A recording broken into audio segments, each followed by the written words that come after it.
अपने आप समझ में आ गई। तो डायरेक्ट सेलिंग के लिए हमारे हिंदुस्तान में गैजेट बना है और वो गैजेट बना 2021 में। तो गैजेट की क्या प्रोसेस होती है? हमारे देश में जो कायदे मंडल है, जो कायदे बनाने वाले लोग हैं, जो हम में से चुन के जाते हैं, वो हमारा स्थायी कायदे मंडल होता है।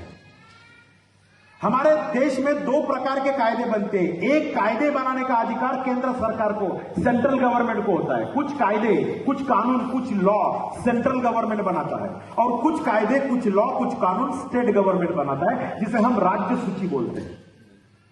तो राज्य सूची के अंतर्गत कुछ नियम बनते हैं और कुछ केंद्र सूची के अंतर्गत नियम बनते हैं। तो ये गैजेट बनने का जो प्रोसेस होता है दोस्तों हिंदुस्तान में, ये प्रोसेस कैसे होता है? तो सबसे पहले विधिमंडल, मतलब जहां पे हम लोगों को चुन के देते हैं, 3 लाख 4 लाख लोग वोटिंग करते हैं, उसके बाद 60,000 वोटों से, 50,000 वोटों से जिन लोगों को हम चुन के देते हैं, जिसे हम एमएलए बोलते हैं, विधायक बोलते हैं, ये विधायक जाके विधिमंडल के स्थायी सदस्य होते हैं। किसी किसी राज्य में 2 प्रकार के विधिमंडल के 2 पार्ट होते हैं, 2 हाउस होते हैं। एक होता है विधानसभा और दूसरा होता है विधान परिषद। तो 2 सूची के अंतर्गत ये कायदे बनते हैं। राज्य सूची के अंतर्गत 2 प्रकार के। सबसे पहले क्या होता है, जो विधानमंडल में बैठे हुए हमारे विधायक जी होते हैं, वो विधायक जी अधिवेशन में जब हाउस चलता है, उस हाउस में कुछ कायदे बनाने का प्रोसेस हमारे हिंदुस्तान के लॉ में, हमारे राज्य घटना में, हमारे संविधान में विधि लिखित है।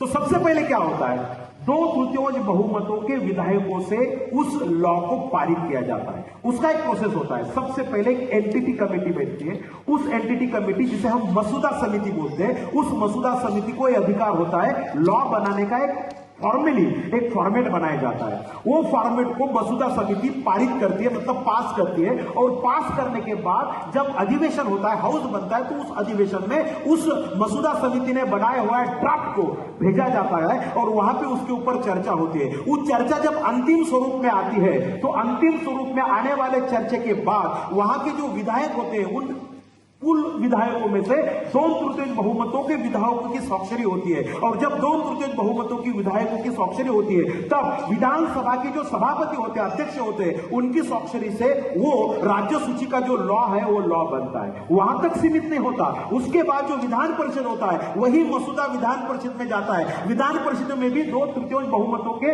एमएलए का पाठिंबा होता है। उसके बाद विधान परिषद के जो सभापति होते हैं, वो सभापति उसके ऊपर स्वाक्षरी करते हैं। इसके ऊपर नहीं होता, ये सब दोनों सभागृहों का मिला जुला बना के एक ड्राफ्ट बनता है, और वो ड्राफ्ट जाता है कैबिनेट में। कैबिनेट में कौन कौन होता है? कैबिनेट में बहुत सारे मंत्रीगण बैठे हुए होते हैं। उसके साथ साथ वाइस जो सीएम होते हैं, वो बैठे होते हैं, सीएम बैठे होते हैं। जब उन सब लोगों का वहां पे स्वाक्षरी बनता है, तो ड्राफ्टिंग कमेटी को अधिवेशन में पारित करके उसको अंतिम स्वरूप देने के लिए राज्यपाल के पास भेजना पड़ता है। राज्यपाल मतलब संविधान के तौर पे उस राज्य का प्रमुख, कायदे का प्रमुख होता है वो, और उसके पास हो जाता है। राज्यपाल मतलब गवर्नर। गवर्नमेंट तुरंत स्वाक्षरी नहीं करता। गवर्नर 3 लोगों की कमेटी बनाता है। सबसे पहले होता है एक महाधिवक्ता, जो सरकार को लॉ के बारे में मार्गदर्शन करता है। दूसरा होता है हाई कोर्ट के जज, रिटायर्ड जज, और तीसरा होता है उस जमाने में, उस काल में जो कायदे का प्रमुख व्यक्ति होता है समाज का, वो 3 लोगों की ड्राफ्टिंग कमेटी गवर्नमेंट बनाते हैं। और उनको बोला जा सकता है कि कौन से सूची के अंतर्गत इस विधेयक को हमें पारित करना है। जब ये 3 लोगों की कमेटी राज्यपाल को बोलती है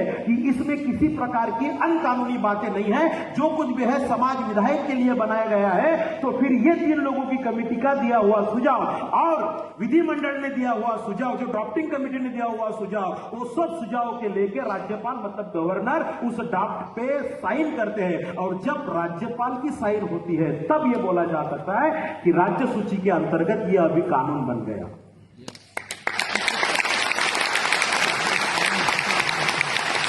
यहां तक सीमित नहीं रहता।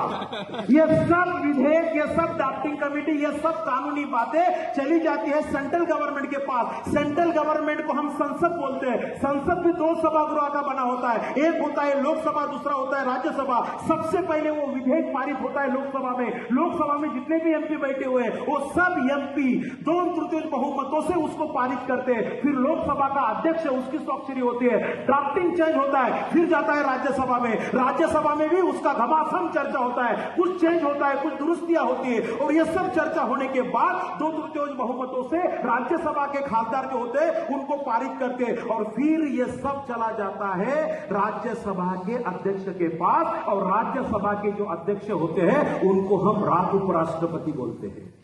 और जब उपराष्ट्रपति की स्वाक्षरी होती है तब वो सब विधेयक चला जाता है कैबिनेट के पास। कैबिनेट के पास जाने के बाद वहां के जो कैबिनेट मंत्री होते हैं उनके पास चर्चा होती है, फिर प्राइम मिनिस्टर उसके ऊपर स्वाक्षरी करते हैं, और ये सब होने के बाद ये पूरा ड्राफ्ट चला जाता है राष्ट्रपति के पास। राष्ट्रपति तुरंत उसके ऊपर स्वाक्षरी नहीं करते, राष्ट्रपति 15-20 दिन का टाइम लेते हैं, और उसी दौरान राष्ट्रपति 3 लोगों की कमेटी बनाती है। एक होता है solicitor general of central government, एक होता है उस समय का सुप्रीम कोर्ट का न्यायाधीश, एक होता है उस समय का हिंदुस्तान का सबसे बड़ा कायदे का तज्ञ।